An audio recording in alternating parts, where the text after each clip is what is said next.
जो डीजल पे लगता है उसको बढ़ा करके 12 रुपया 50 पैसा किया जा रहा है। और जो पेट्रोल पे 15 रुपया जो था लगने का, उसको बढ़ा करके 17 रुपया किया जा रहा है। तो इससे क्या होगा कि अब वर्तमान में जो ये हो क्या गया है कि जो परसेंटेज वही रहेगा, 22% सेम रहेगा। तो इंटरनेशनल मार्केट या लोकल मार्केट में आप देख रहे होंगे पेट्रोल और डीजल का जो कच्चा दाम है वो घट रहा है, और ये दाम घटने की वजह से जो परसेंटेज का जो दर होता है वो कम हो जा रहा है। इसीलिए मिनिमम सीलिंग रख दिया गया है कि इससे कम से कम इतना पैसा आपको देना ही पड़ेगा, जो कि 12.5 रुपया डीजल के लिए और 17 रुपया पेट्रोल के लिए होगा। तो ये दर क्या हो जाएगा बता देते हैं आपको, ये इंपॉर्टेंट है आपके लिए कि डीजल जो वर्तमान में झारखंड में 66 रुपया 7 पैसा में मिलता है, उसका दर हो जाएगा 66 रुपया 83 पैसा। 83। और जो पेट्रोल है उसका वर्तमान में मूल्य है 71 रुपया 24 पैसा, 71 रुपीज एंड 24 पैसे। उसका प्राइस हो जाएगा 73 रुपीज एंड 24 पैसे। यदि आप दूसरे राज्यों से तुलना करेंगे तो बिहार में जो है वो डीजल का दर 68 रुपये 83 पैसा है वर्तमान में, यानी कि अभी भी बिहार से कम रहेगा। और वहां पेट्रोल का जो है वो 76 रुपया 27 पैसा है। उड़ीसा में रुपया 59 पैसा है डीजल का, और 71 रुपया 57 पैसा पेट्रोल का है। पश्चिम बंगाल में रेट है 65 रुपया 62 पैसा और 73 रुपया 30 पैसा। छत्तीसगढ़ में 67 रुपया 56 पैसा और 70 रुपया 40 पैसा।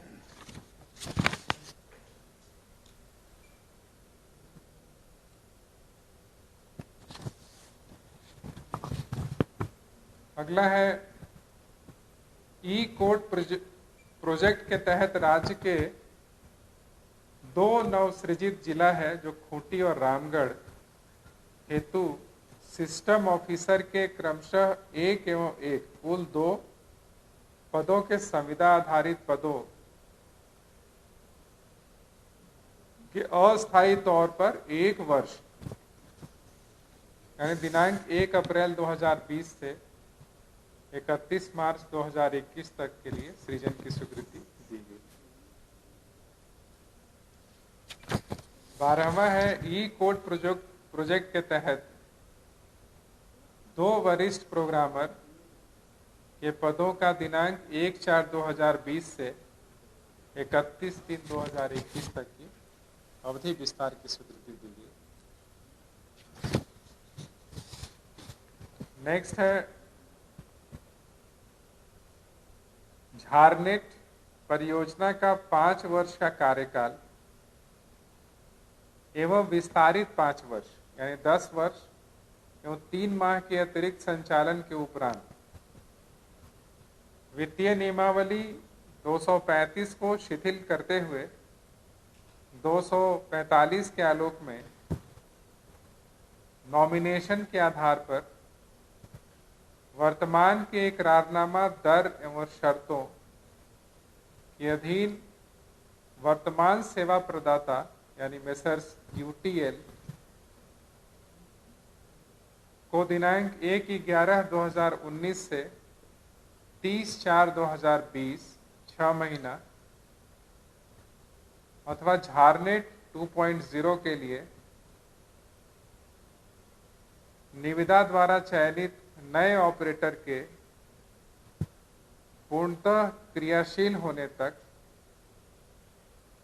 जो भी पहले हो के लिए एवं third party auditing agency messrs Wipro को दिनांक 1/11/19 से दिनांक 31/7/20 तक रुपए 10,13,00,000 के व्यय पर सेवा विस्तार करने की स्वीकृति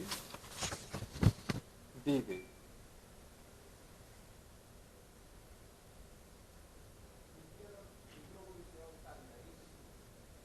हाँ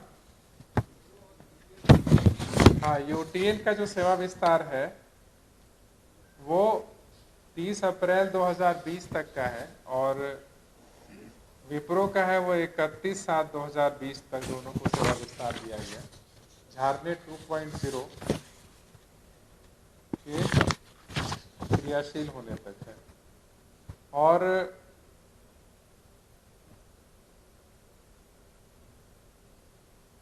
इसका जो राशि का वसूली है वो झारनेट 2.0 को क्रियाशील कर रहे जो 9 चयनित एजेंसी जो होंगे उनसे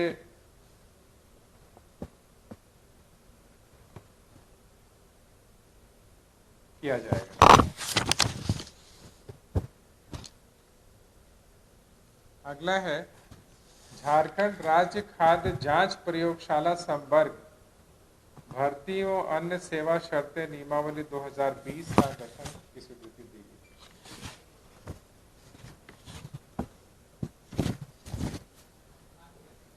हाँ, झारखंड राज्य खाद्य जांच प्रयोगशाला संवर्ग।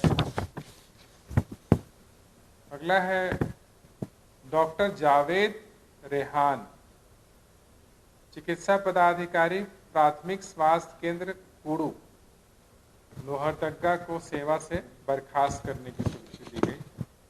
ये पिछले 15 वर्ष से भी ज्यादा समय से लगातार अनुपस्थित चल रहा है।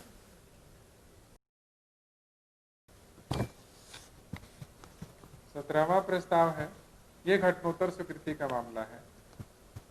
इसमें राज्य के 3 नए चिकित्सा महाविद्यालय अस्पताल यथा दुमका, हजारीबाग एवं पलामू में कोविड-19 की जांच हेतु विशेष प्रयोगशाला स्थापित करने हेतु वित्तीय नियमावली के नियम 235 के प्रावधानों को शिथिल करते हुए एवं नियम 245 के तहत प्रेझा फाउंडेशन को कार्यहित में मनोनयन तथा प्रेझा pan IIT alumni reach for Jharkhand foundation, उसका फुल फॉर्म है वो, तथा Jharkhand state medical and health infrastructure development and procurement corporation limited, ये राज्य सरकार की संस्था है नामकुम में। ये दोनों के बीच में एमओयू किया गया है ताकि ये जो 3 अस्पताल हैं तीनों जगह पे, ये कोविड-19 का टेस्टिंग के लिए प्रयोगशाला वहां पे स्थापित हो सके। अभी वर्तमान में 4 जगह टेस्टिंग हो रहा है, ये 3 ऐड हो जाएगा तो 7 हो जाएगा। 18वां है मंत्रिमंडल सचिवालय व निगरानी विभाग तथा झारखंड भवन नई दिल्ली हेतु प्रोटोकॉल संबंधी पदों के सृजन की स्वीकृति दी गई। ये वर्तमान में जो 2 पद यहाँ पे डिप्टी प्रोटोकॉल पदाधिकारी के हैं, सरेंडर करते हुए 2 प्रोटोकॉल पदाधिकारी का सृजन और 3 प्रोटोकॉल सहायक का सृजन यहाँ रांची में किया जाएगा।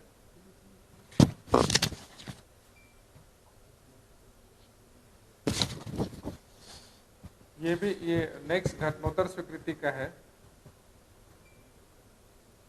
कोविड-19 से जनित महामारी के फलस्वरूप राज्य से बाहर फंसे प्रवासी श्रमिकों, यात्रियों, पर्यटकों, छात्रों एवं अन्य व्यक्तियों को सुरक्षित आवागमन एवं आरोग्यकर गृहावासन करने के निमित्त जेसीएफ से कुल 20 करोड़ रुपए की अग्रिम राशि की निकासी की स्वीकृति, घटनोत्तर स्वीकृति दी।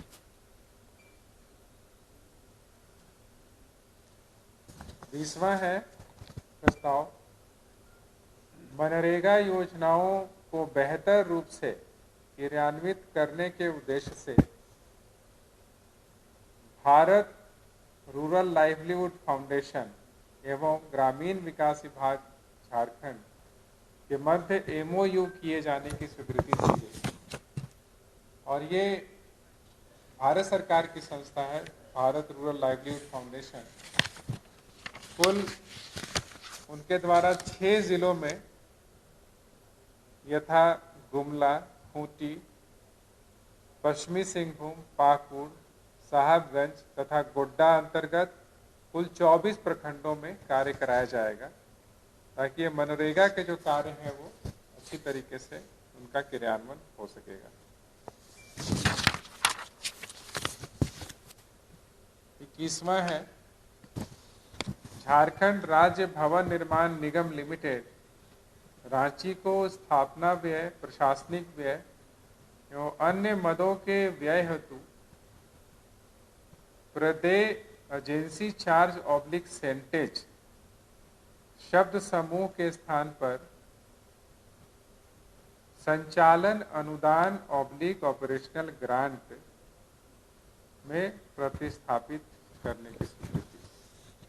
यानी जो एजेंसी चार्ज ऑब्लिक सेंटेज चार्ज लगता था, उसके जगह पे संचालन अनुदान ऑब्लिक ऑपरेशनल ग्रांट के रूप में पैसा दिया जाएगा। इससे जीएसटी के रूप में जो राशि दी जाती थी उससे बचत होगी। 22वां है झारखंड राज्य आपदा प्रबंधन प्राधिकार कृत एवं प्रबंधन नियमावली 2020 की स्वीकृति दी गई।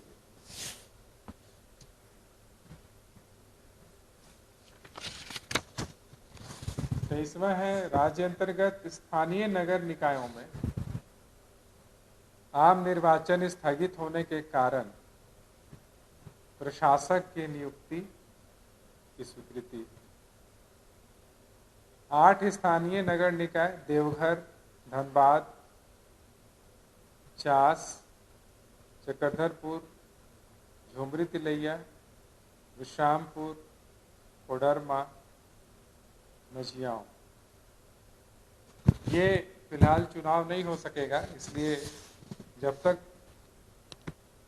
चुनाव के बाद जो बोर्ड गठित नहीं होता है तब तक के लिए जो पदाधिकारी कार्य कर रहे हैं वो प्रशासक के रूप में कार्य करेंगे।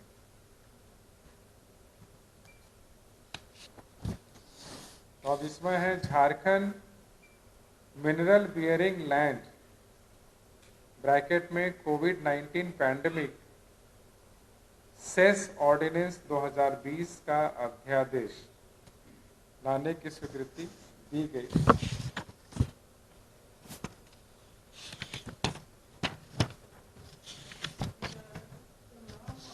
इसमें नाम एक बार और बता देते हैं। झारखंड मिनरल बियरिंग लैंड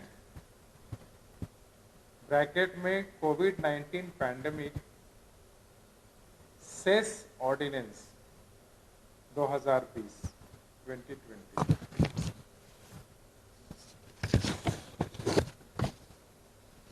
इसमें यह होगा कि जो कोल बियरिंग लैंड है उससे उस पे सेस जो लगेगा मैं बता देता हूँ। सेस अलग अलग मिनरल्स पे अलग अलग सेस है। कोल बियरिंग लैंड पे 10 रुपया per metric ton of coal dispatch. Iron ore bearing land पे 5 रुपया per metric ton of iron ore dispatch. Bauxite bearing land पे 20 rupees per metric ton. Limestone पे 10 रुपया पर मेट्रिक टन। मैंगनीज पे 5 रुपया per metric ton.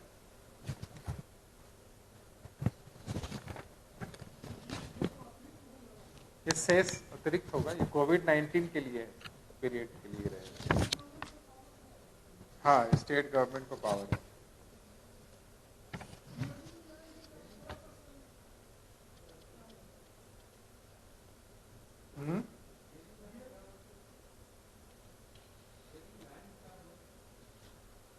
क्या बोले? वो जहाँ पे जमीन के नीचे कोयला है हाँ, वो 10 रुपये, ये जहाँ जहाँ कोयला निकालेंगे तो पर मेट्रिक टन उनको 10 रुपया देना पड़ेगा, सबको, सबको। ये इसमें नहीं है प्रपोजल में, आप अलग से रेवेन्यू डिपार्टमेंट से पूछिएगा जो असेसमेंट होगा, बट इसमें ये प्रोविजन नहीं।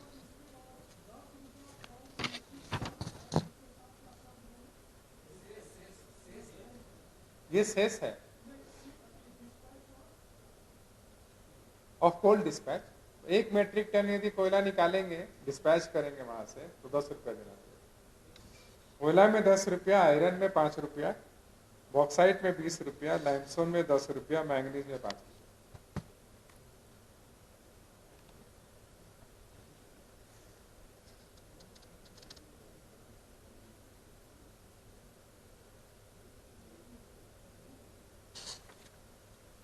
ठीक है, एक और है, लास्ट है,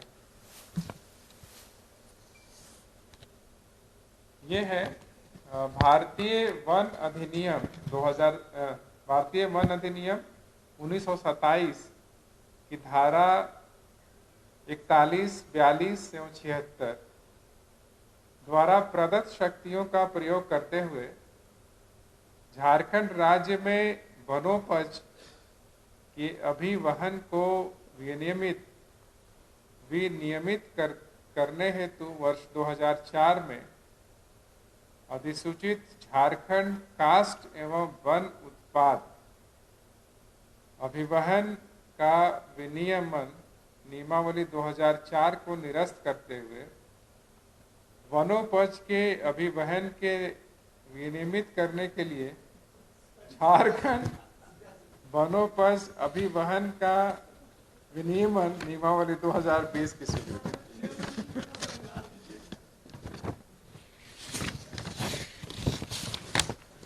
इसमें यह है कि जो वन क्षेत्र से कोई खनिज को निकाला जाएगा तो उस पे उसको शुल्क देना पड़ेगा। उसमें limestone, dolomite, fire clay, manganese, copper, लौह अयस्क, कोयला, बॉक्साइट, क्वार्ट्ज, सिलिका, सैंड, सोना, कैलासाइट, शैल, स्लेट्स, मतलब जितने भी मिनरल्स यहाँ पे इस तरह के हैं, काइनाइट, फेल्सपार, इसमें ये मंत्री परिषद का डिसीजन हुआ है कि 57 रुपीज पर मेट्रिक टन पैसा देना होगा। 57 रुपीज पर मेट्रिक टन।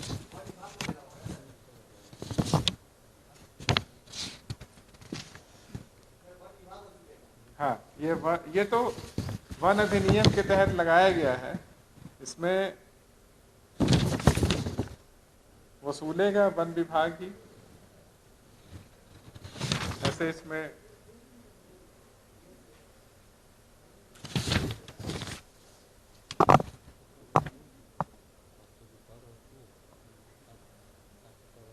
फिर ग्रेनाइट, मार्बल, गिट्टी, पत्थर, बालू, मुरम, मिट्टी पे 35 रुपया प्रति घन मीटर, टिम्बर पे 100 रुपया प्रति घन मीटर। मार्बल, गिट्टी, पत्थर, बालू, मुरम, मिट्टी